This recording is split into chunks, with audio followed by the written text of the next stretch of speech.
Bismillahirrahmanirrahim. Assalamualaikum warahmatullahi wabarakatuh. Alhamdulillah wa nusalli ala rasulillah. Bismillahirrahmanirrahim. Pagi ini kita akan mengkaji sebuah kitab. Nama kitabnya Riyadhus Shalihin. Riyad artinya taman, Shalihin itu jamak daripada orang-orang soleh. Harapan daripada muallif kitab ini atau pengarang kitab ini adalah kita yang membaca dikumpulkan oleh Allah Subhanahu wa Ta'ala di taman-taman orang-orang yang soleh. Siapa yang ngarang ini? Yang ngarang beliau nama aslinya adalah Al-Imam Abi Zakaria Yahya Syaraf Ad-Din An-Nawawi. Ada yang tahu ini?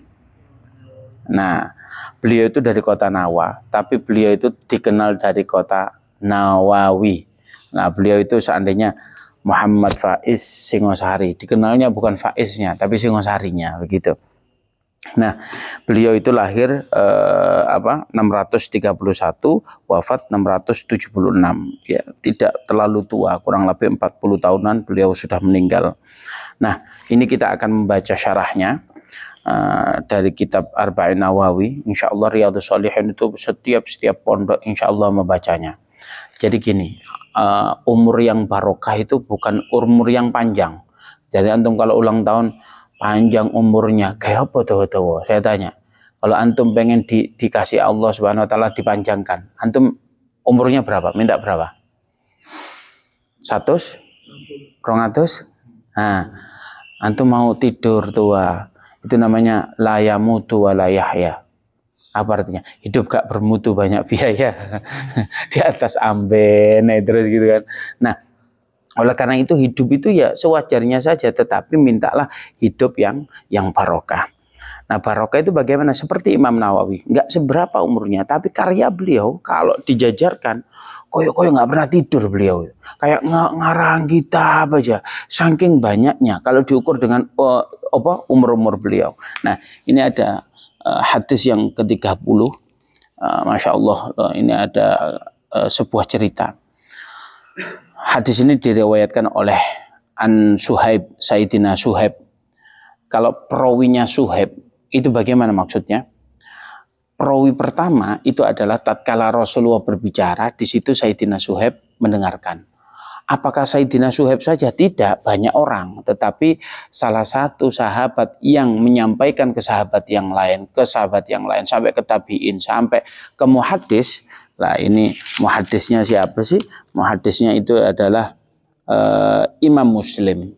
Berarti sampai Imam Muslim itu yang meriwayatkan adalah Sayyidina Suhaib. Berarti bukan Sayyidina Suhaib toh. Lah Sayyidina Suhaib berarti hadis ahad. Kalau hadis yang mutawatir itu banyak sahabat. Berarti yang dengarkan banyak sahabat.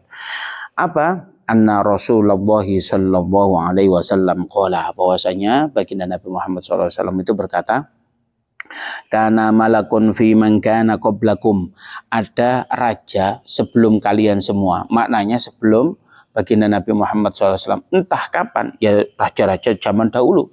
Berarti mungkin pada zaman Nabi dahulu atau ahlil fatrah. Ahlil fatrah itu antara Nabi satu dengan Nabi yang lain itu jauh, nggak ada nabinya. Lalu ini ada raja. Wa kana lahu sahir. Nah, raja ini memiliki tukang sihir. Biasa kalau pejabat itu biasanya punya dagingan. Kalau pejabat yang bagus, dagingannya ya guru spiritual yang dekat dengan Allah Subhanahu wa Ta'ala. Tetapi kalau orang yang tidak bagus, ya zaman sekarang dagingannya siapa? Dukun. Antum tahu dukun itu? Wis bodoh tur bekun. Nah, jadi ya wis aja dipercaya. Lah ini rajanya bukan memiliki dukun atau guru spiritual, tetapi memiliki apa? Tukang sihir. Falamma kabbarul qala lil malik. Tatkala tukang sihir itu sudah dewasa, bukan sudah dewasa, sudah sepuh begitu ya. Beliau berkata kepada rajanya. Wah, jadi ini tukang sihir rajanya, tukang yang sihirnya banyak. Tukang sihirnya sudah sepuh bilang gini kepada rajanya, inni qad kabbartu fab'athu ila ghulaman wa'allimuhu sihr. Raja, aku ini sudah tua, Maksudnya tua itu ya mau mati begitu kan. Ya biasanya orang tua itu sunatullah biasanya umurnya yang sudah mendekati ajal. Nah kemudian apa? Di sini dikatakan raja ini bagaimana? Saya sudah tua. Kirimkan aku fab'alu hulaman, anak muda yang sekiranya aku ajarkan sebuah sihir, metode sihir agar supaya apa? Agar supaya aku ajarkan. Ini ternyata pentingnya begini teman-teman.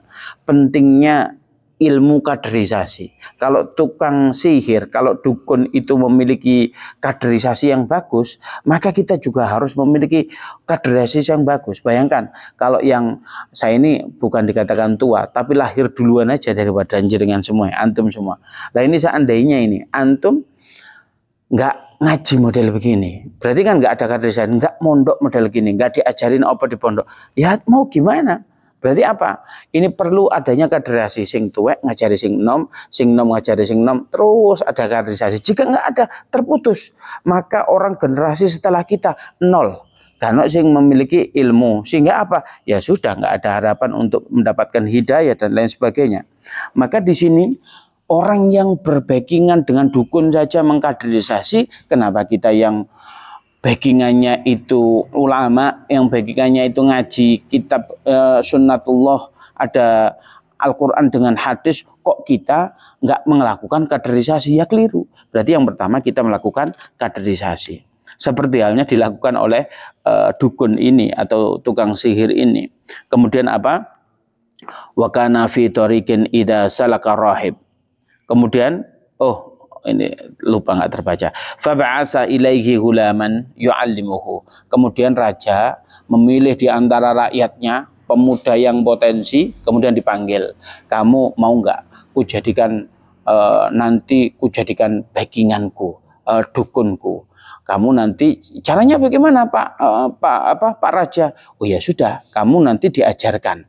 Loh, seneng. Masa ini kalau zaman sekarang dijadikan penasihat presiden, seneng, bayarannya gede kan. Lah ini apa meneh? Raja. Lah langsung apa? Fakana fi tariqin idza salaka rahib. Tatkala sepemuda itu datang dari mana?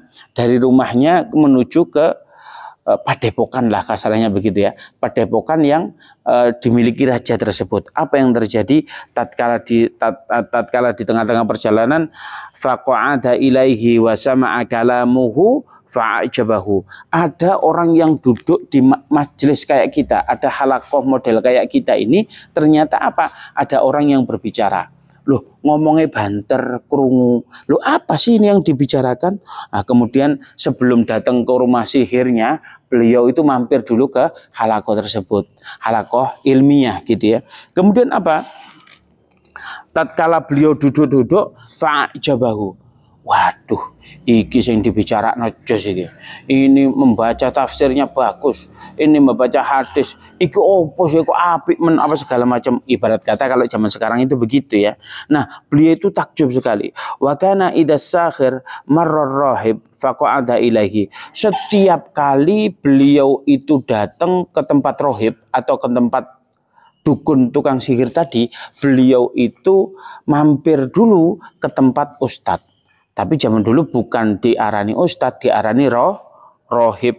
Rohib itu kalau makna aslinya ya apa ini? Pendeta. Nah, zaman dulu kan Nasrani itu ya Islam. Ya, tetapi ajarannya diselewengkan. Terbukti apa? Kalau dikatakan di Al-Qur'an lam yalid walam yulad, tapi kalau di Nasrani, teman-teman Nasrani meyakininya mereka diperanakkan. Allah diperanakkan. Oleh karena itu dulu ndak tauhid kepada Allah, sehingga rohib itu dikatakan kalau zaman saiki ustadz. Kemudian apa? Setiap pemuda itu hendak mendatangi rohib tersebut, mampir dhisik nang ngene ustate. Apa? Belajar. Nah, kemudian apa? Faqa'ada ilaihi, ya sudah beliau duduk bersama ustadz tersebut atau rohib tersebut. Fa idza atasakhir darabahu fasyakka dalika ila rohib faqala. Kemudian tatkala dia nyampe ke tempat tukang sihirnya, mesti dia ikut di sini nih. Kone gak kena niat belajar ta ora? Telat iki lho. Loh iki lho, gurune apa guru tukang dukun iki memang muring-muring karena apa? Beliau datangnya telat. Telatnya sebabnya apa? taklim dulu, halaqah dulu bersama asatidz yang ada di tempat yang lain. Kemudian apa? Beliau itu penake ya apa ya? Lah lek bendina aku diurung-urung ambek tukang sihir robot apa? Apa ganti jadwal atau bagaimana? Kemudian apa? Fa ba'asa ilai kemudian idza hasyita sakhir faqul hasbiyani ahli wa idza hasyita ahlaka faqul hasbiyani sakhir.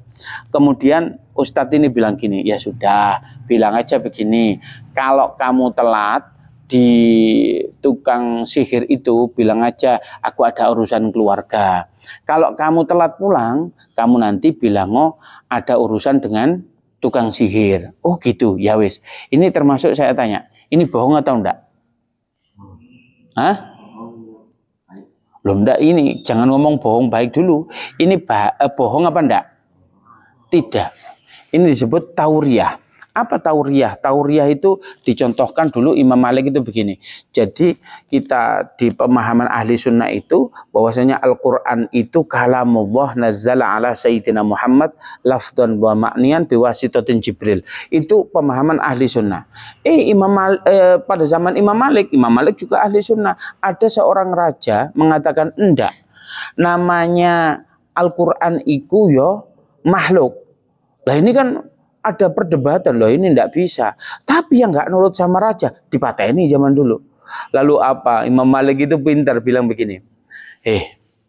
Tahu nggak bahwanya Zabur, Taurat, Injil itu dan Al-Quran siji, loro, telu, papat itu adalah makhluknya Allah Subhanahu Wa Taala. Selamat Imam Malik.